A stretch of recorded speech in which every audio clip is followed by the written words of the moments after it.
Hello everyone. So in the last session we were discussing about the experimental proof of DNA given by Matthew Michelson and Franklin Stahl.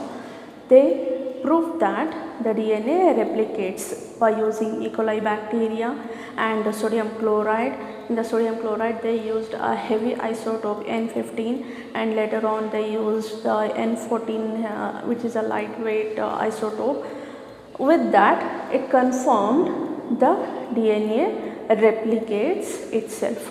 So in this session, we are going to study about the enzymes utilized in the process of DNA replication, and with that, we also are going to learn how the replication takes place. So, DNA replication.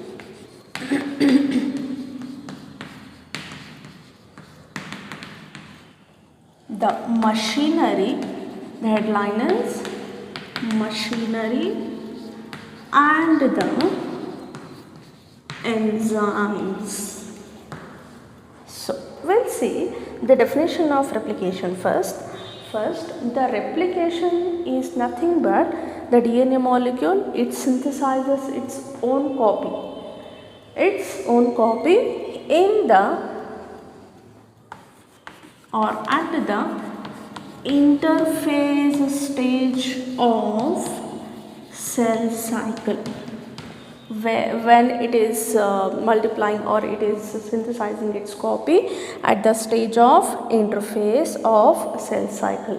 It means the DNA before the cell division, it replicates its copy of it so that when the cell divide and give rise to 2, it can distribute in a equal manner. So, the DNA replication takes place in prokaryotes in the cytoplasm of it, and in eukaryotes the DNA replication takes place in nucleus, because the prokaryote doesn't have a true nucleus. So the process takes place in the cytoplasm itself in the matter of prokaryotes, but in eukaryotes the DNA replication takes place in nucleus because it has a true nucleus. And then we'll see the enzymes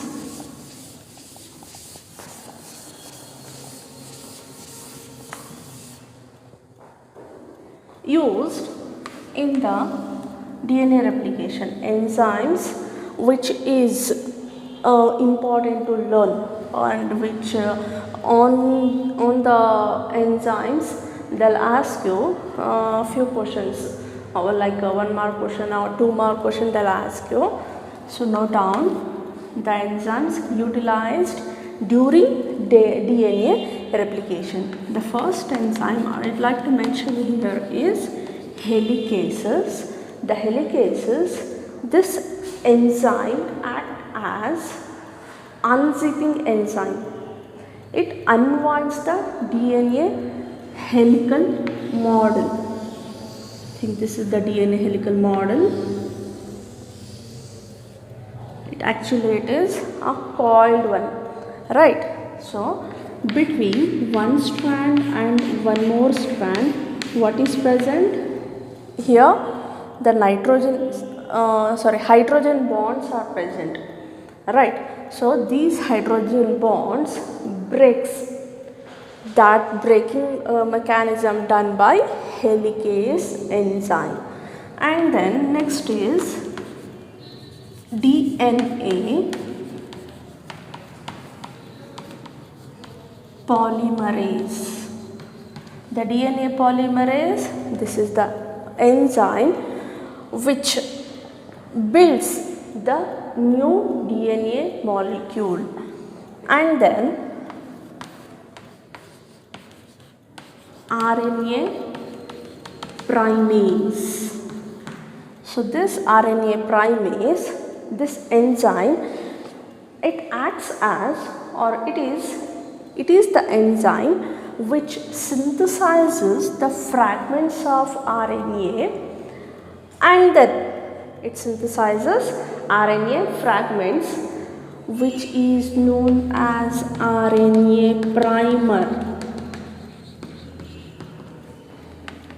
And later on I'll tell you in detail, where these enzymes utilized during DNA replication. Later on, the RNA primer, it acts as a starting point during the synthesis of new DNA molecule. And then fourth one is DNA ligase. The DNA ligase, it is a gluing enzyme which joins the fragments, Okazaki fragments. We don't know where the Okazaki fragments will be, so we'll start the procedure now. So these are the enzymes utilized during the DNA replication. So we have a DNA structure on the board. You can see that structure. One more structure I'll draw here.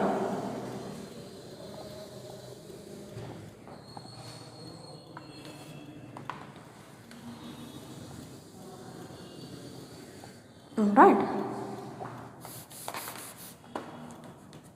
So consider this end as 5 prime and 3 prime,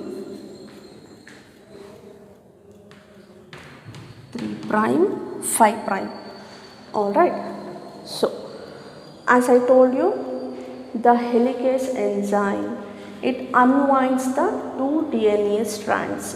Before that, let me draw the nitrogen bases connected by 2 and 3 hydrogen bonds.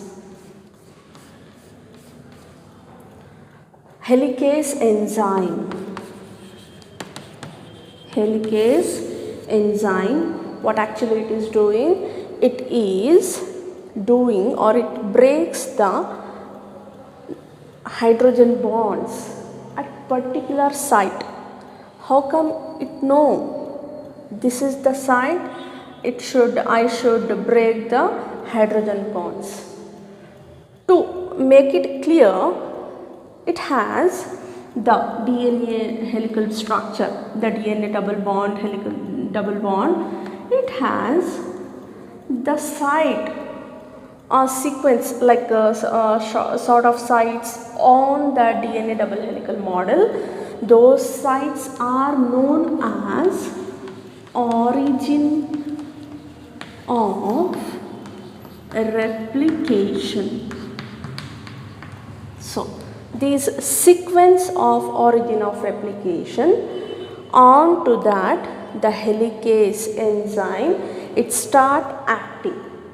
It means it acts on origin of replication. Not only at this point it has origin of replication, number of places it has the origin of replication. In short, we are going to call that as ORI.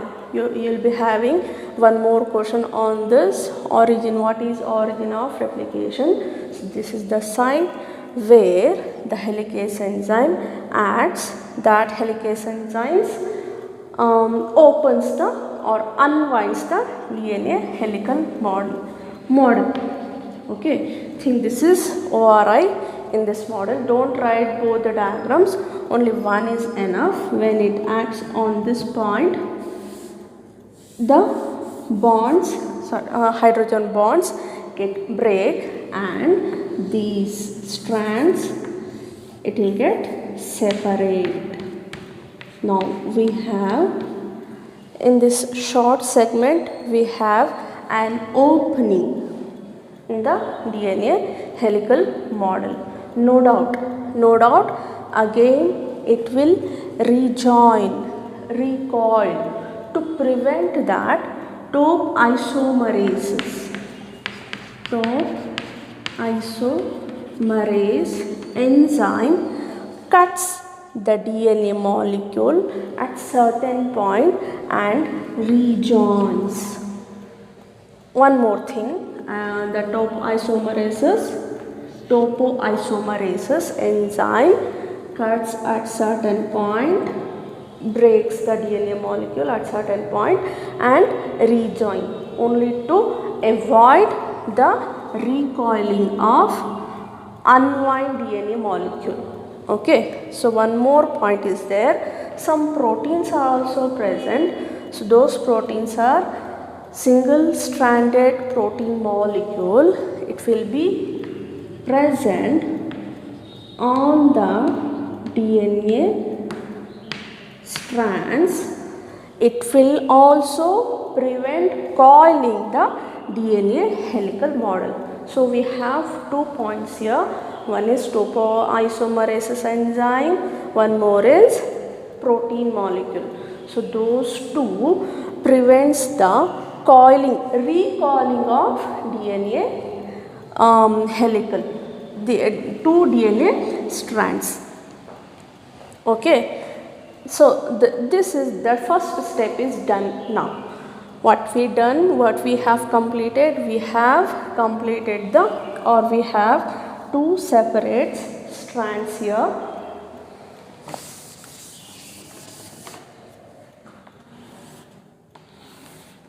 We have like this now, 3 prime, make it correct. Yes, correct. We have like this structure now. Why? Because helicase acted on the DNA molecule. It has break the hydrogen bonds. It has separated the two strands. Now, what will happen? The RNA primase enzyme. Now, this is the time for RNA primase enzyme. It brings or it synthesizes RNA fragments known as RNA primer, which act as a starting point. A starting point means, what is the intention of DNA replication? The intention is it should synthesize its copy of its own, right? So we have one strand, it has to get open, and then two more copies of DNA strand should coil with the two old strands. For that we are learning the enzymes and procedures and everything, right? So what we have done now, so let me tell you one more thing. When this side opens, when two strands opens at some part, it looks like, or the shape of the DNA is Y shape now, and so this Y-shaped structure of double helical model is known as replication fork. In your diagram, in your NCERT book, they have given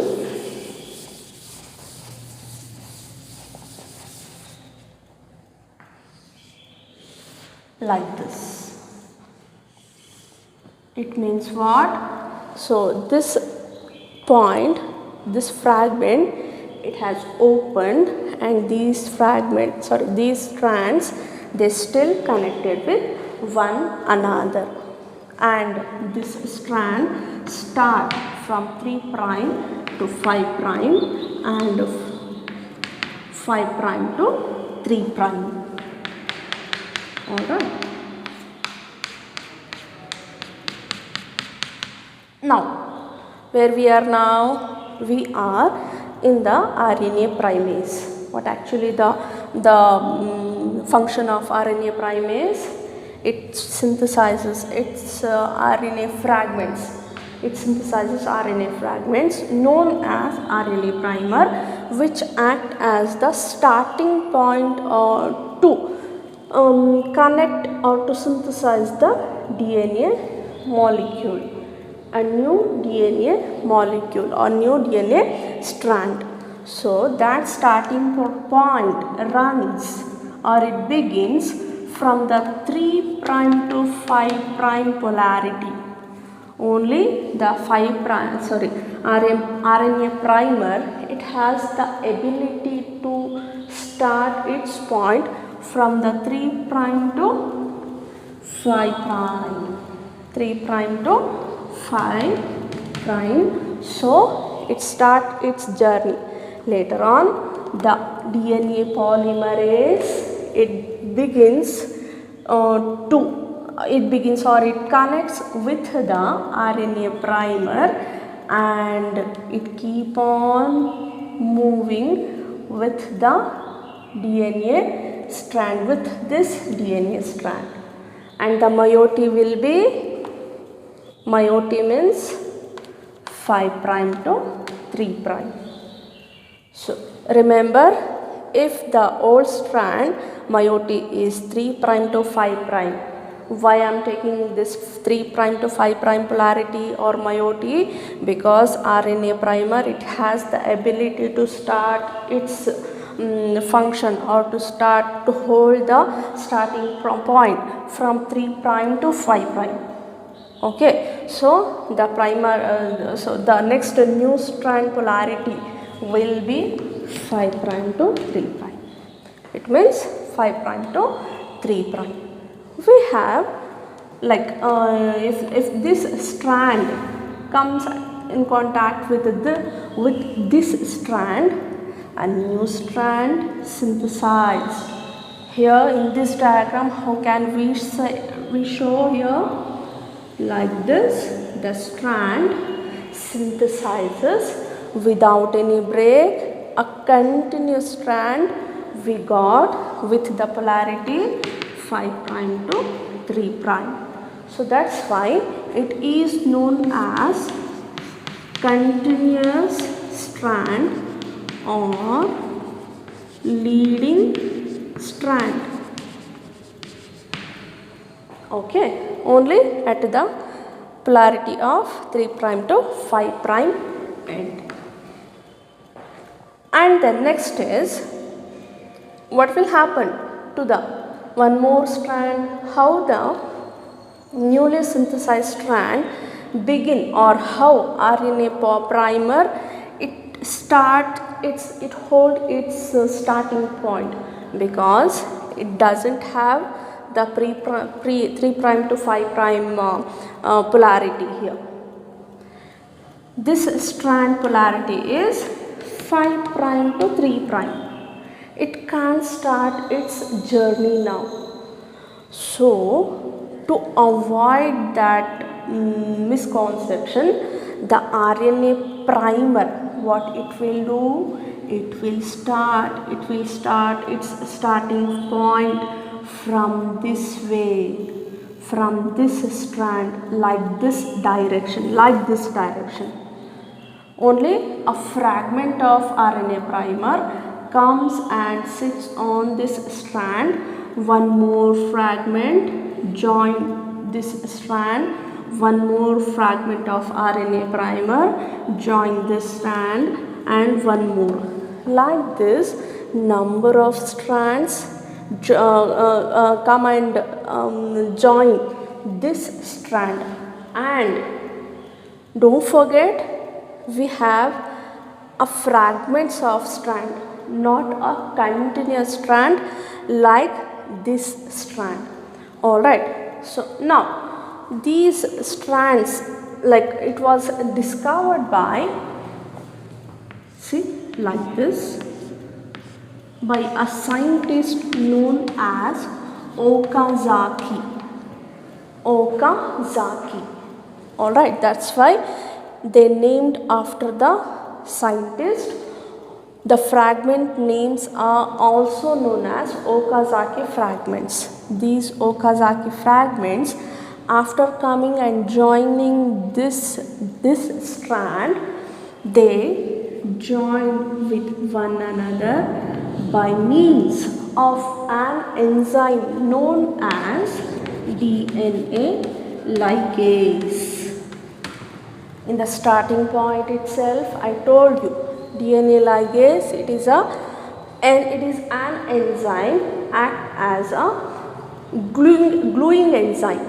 It means it joins the Okazaki fragments. It joins the Okazaki fragment, so that we got one more strand, a newly synthesized strand beside to this strand. And now, as you learned just now, these are fragment by fragment strand. It is not continuous strand. That's why we call this strand as discontinuous strand. One more name they have given to this discontinuous strand, like this is the leading strand and this is the lagging strand.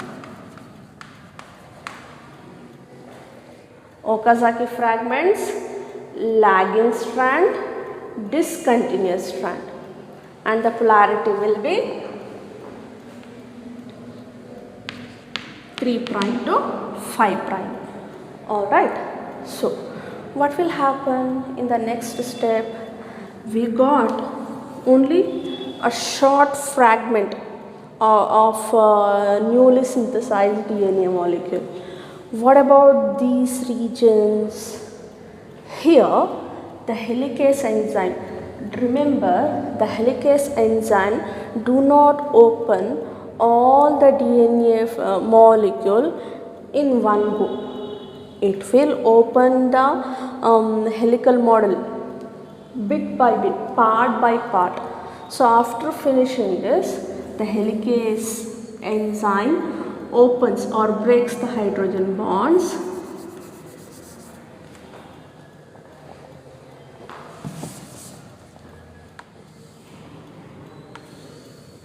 After that, like this, it will just open the double helical model of DNA, and the newly synthesized strand synthesizes two strands, one will be the leading strand and one more will be the bit by bit or fragment by fragment strand known as, what is that? Lagging strand. Alright, here also we'll get one more strand. Here also we got one more newly synthesized strand. In total, after all these, we can conclude the DNA replication like this. At the end, the DNA, it synthesizes its copy. One DNA molecule synthesizes two copy of DNA helical model, and the next is it utilizes 4 to 5 enzymes for the DNA replication. And don't forget topoisomerases and proteins and DNA ligase. Yes, on the DNA ligase they have asked one question: what is the function of DNA ligase, what is ORI, and what is the function of RNA primer, what is the function of RNA primase, what is the function of DNA ligases, polymerases. The polymerases, it's when the RNA primer start its starting point, when it holds its starting point at the polarity of 3' to 5', it joins the RNA primer and it is continuously comes and attaches to the strand of DNA where it get opened. To avoid recoiling, topoisomerase breaks the DNA molecule and joins the DNA at certain points or certain parts. So this is the 5-mark question. Don't forget, if they ask to write DNA replication or DNA replication, you have to write this description, and write about, if they ask to write about the enzymes, you have to write 4 or 5 enzymes and you have to write the function of it. If they ask you to write or to give an experimental proof for DNA replication, you have to write the yesterday's session description, that is Matthew Michelson and Franklin Stahl. You have to write about their research, like they selected E. coli and they used the medium, and like that you have to write. So this is all about the DNA replication. So after this we have a very important concept, transcription. Alright, so transcription, translation, lactoperon, these are all the 5-mark question, and don't skip any of the session. All these sessions are very important. I am not going very fastly.